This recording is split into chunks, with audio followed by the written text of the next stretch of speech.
Aking basahin sa inyo mga kapatid ang James chapter 4 verse 14 sa wikang English. Whereas you know not what shall be on the morrow. For what is your life?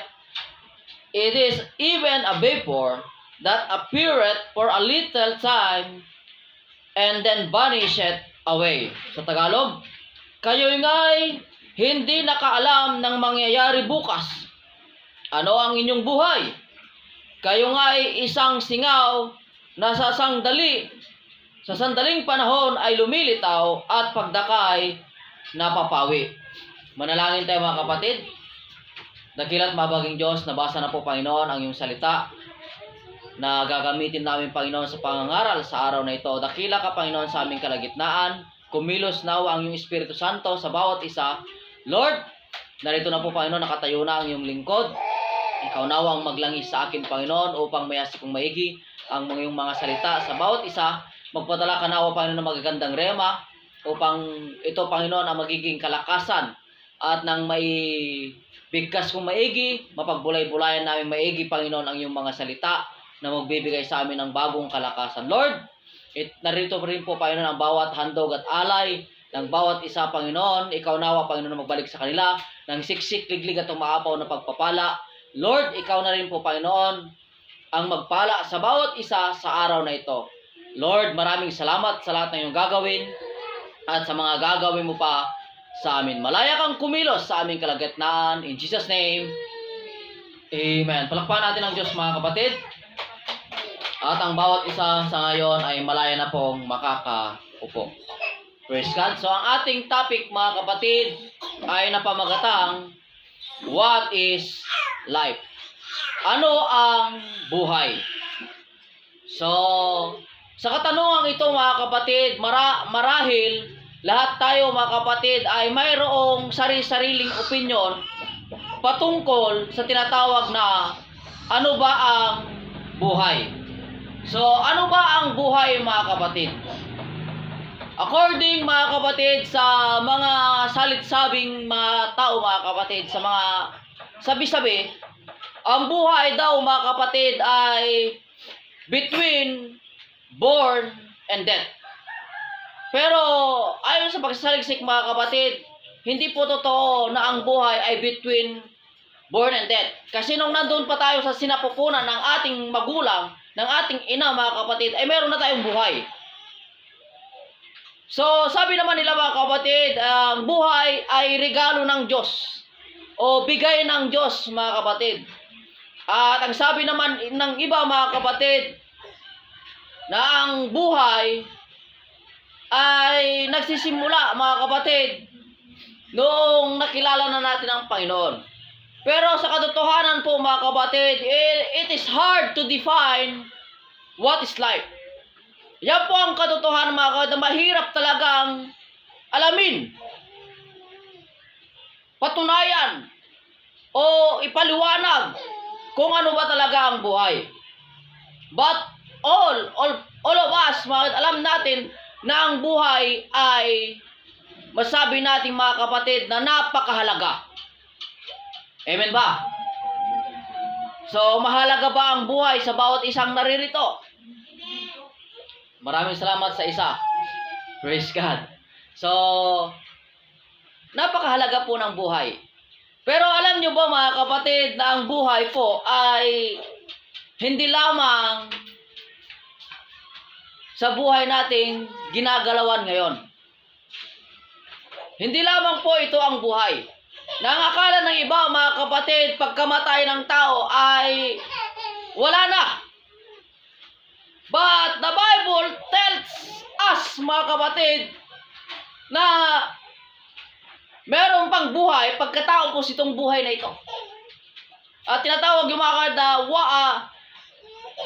sabi nito ay, what is after this life? Ano ang susunod bago ang buhay na ito, pagkatapos ng buhay na ito? What is life after this life?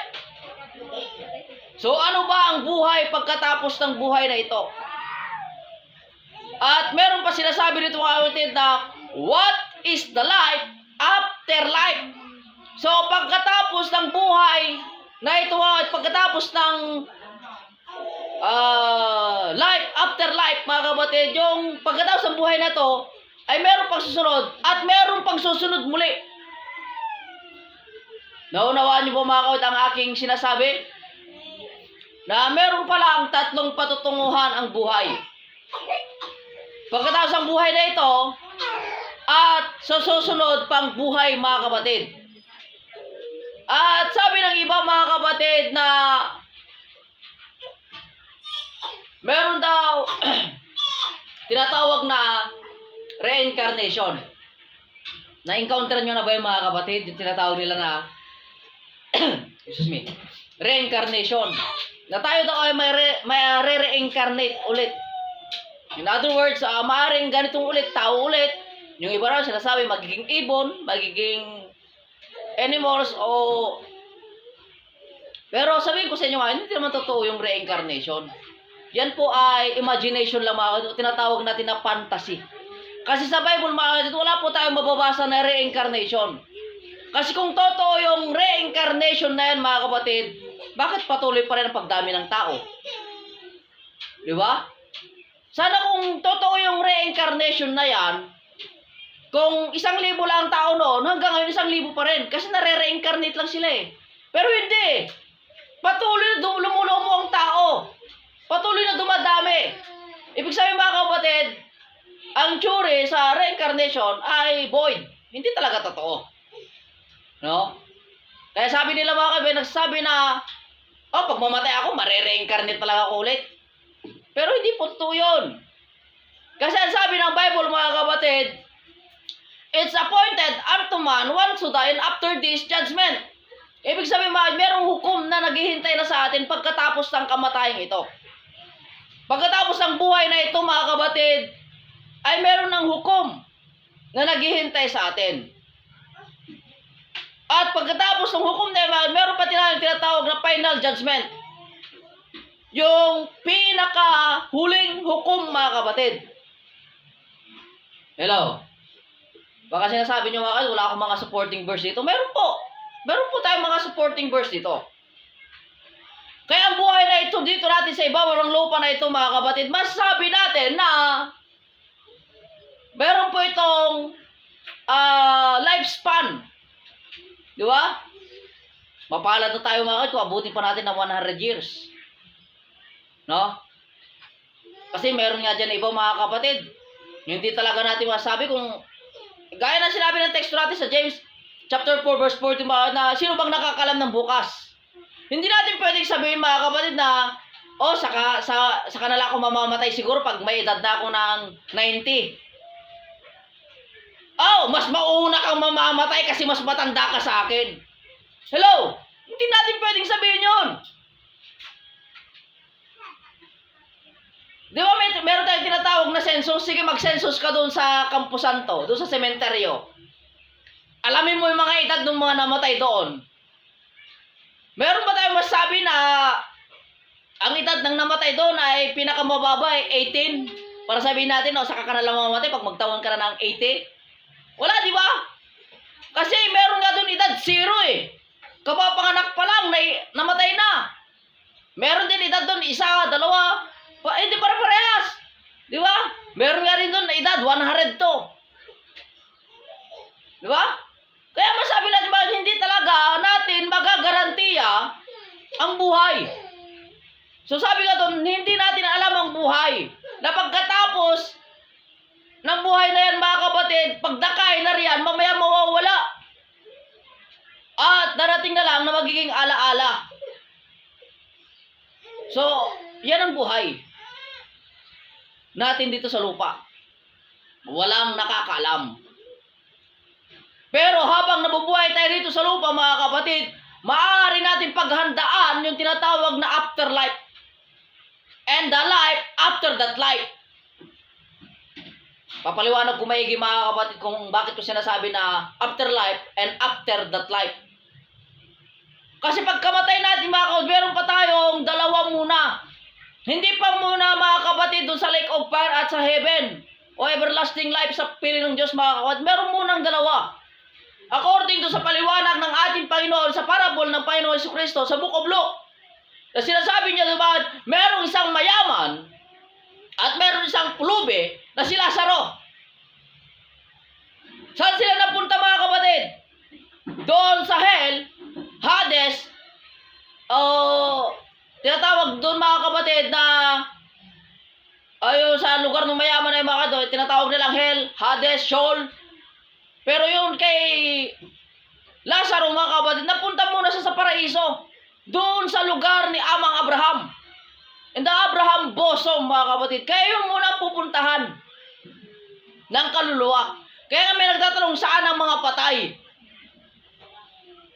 Di ba sinasabi doon, merong judgment kaagad na mangyayari. At maseseparate ang mabuti at sa masama. Mga kapatid, yun po yung afterlife. Doon po tayo magpapahinga mga kapatid. Dahil ang sabi ng Diyos, ang lahat ng nangamatay sa inyong mga mata o sa inyong mga paningin, sila ay nangangagkatulog sa harapan ng Diyos. Ibig sabihin mga kapatid, after this life, mga kapatid, pagkatapos ng buhay na ito, tayo po ay matutulog sa harapan ng Diyos. Yun po yung mga namatay. Mga kapatid, di ba? Yun po yung namatay, nandoon sila sa Sheol, o tinatawag na Hades o impyerno. Mga kapatid, kaya mali yung tinatawag natin na langit at impyerno. Ang katotohanan mga kapatid, langit at paradise. Paraiso muna. Hindi ko lang garantiya mga kapatid kung yung paraiso na yun, yung Garden of Eden, hindi ko lang sa may gagarantiya. Pero kasi sinabi ng Bible, nasa paraiso si Lazarus doon sa saklot. Doon sa tinatawag na Abraham bosom. Nandun sa sinapupunan o dito sa may, alam nyo na yung mga kapatid, yung lugar niya. Doon siya ay inaaliw. Si Lazaro mga kapatid. Ngayon, yung tinatawag na life after that life mga kapatid, ito na yung tinatawag na natin na final judgment. At alam nyo ba yung mga nahulog dahil sa hell mga kapatid, ay wala na pong tinatawag natin na paghuhukom sa kanila sa final judgment. Kasi ang sabi ng Revelation mga kapatid, ang lahat ng doon sa hell ay ibubulid at itatapon na kasama ni Satanas doon sa lake of fire. Yun na yung final judgment mga kapatid. Ngayon, yung mga nandun sa paraiso mga kapatid, sila po ay mahuhukom sa final judgment. Sila po yung haharap doon sa trono. Kaya hindi ibig sabihin bakit nandun ka na sa paraiso, you are totally saved. Hindi po. Sila po ay inaaliw doon. Sila po ay inaaliw. Pero hindi binibigay sa kanila ang 100% na guarantee na sila ay may liligtas. Kaya may katanungan may nagtanong nga sa akin nung pinapaliwanag ko to noon Oh, pastor, paano naman yung napako doon sa cross na sinabi ng Panginoon, ngayon, isasama kita sa paraiso. Isinama siya ng Panginoon doon sa paraiso para maaliw. Pero hindi para garantiya na 100% na siya ay ligtas. Hindi po garantiya na 100% na siya ay ligtas. Bakit? Nandun sa paraiso Siya ay isa sa haharap doon sa final judgment. Doon sa white judgment throne. Di ba nakasulat doon mga kapatid na sinabi roon, kung hindi masumpungan ang pangalan mo sa aklat ng buhay, kasama ka sa may bubulid doon sa dagat-dagatang apoy. Ibig sabihin mga kapatid, yan po yung tinatawag natin na buhay. Meron po tayong tatlong dadaanan. Buhay natin dito, at ang buhay natin pagkatapos ang buhay na to, sa hell at sa paraiso, at ang pinakahuli mga yung tinatawag na natin na final judgment. At alam nyo ba na sinasabi sa Bible mga kapatid, na pagdating ng rapture, gigisingin muna yung mga nangatulog kay Kristo. At ang kapangyarihan ng ikalawang kamatayan ay hindi na makakapanaig sa kanila. So, ngayon, sino yung mga nagising doon? Yung mga nandun sa paraiso. Pero hindi lahat ng nandun sa paraiso ay magigising sa oras na yan. Hindi po. mga kapatid, na naroroon ay haharap sa final judgment. Pagkatapos nung tinatawag natin na Battle of the Armageddon. So, palalim ng palalim mga kapatid. Pero gusto ko lang ipaunawa sa inyo na habang tayo ay nabubuhay dito sa lupa na ito, mga kapatid, ito na ang pagkakataon natin ayusin ang buhay natin. Kasi dito lang mga kapatid natin pwedeng ayusin ang lahat. In other words mga kapatid, binigyan ka ng ilang taon ng Panginoon para ayusin mo ang buhay mo. Kaya huwag natin sayangin mga kapatid. Kaya dahil nga sinasabi doon mga kapatid, it's appointed unto man once to die, and after this judgment. Pagkamatay mo rito sa lupa na ito, pagkamatay natin dito mga kapatid, meron tayong tinatawag na hell and paradise, na doon ikaw ay matutulog. At doon naman sa lake of fire, mga yun ang tinatawag nila na second death, ikalawang kamatayan. So, ano ang garantiya ng buhay mo ngayon? Yan ang katanungan sa atin eh. Ano ang garantiya ng buhay na ito?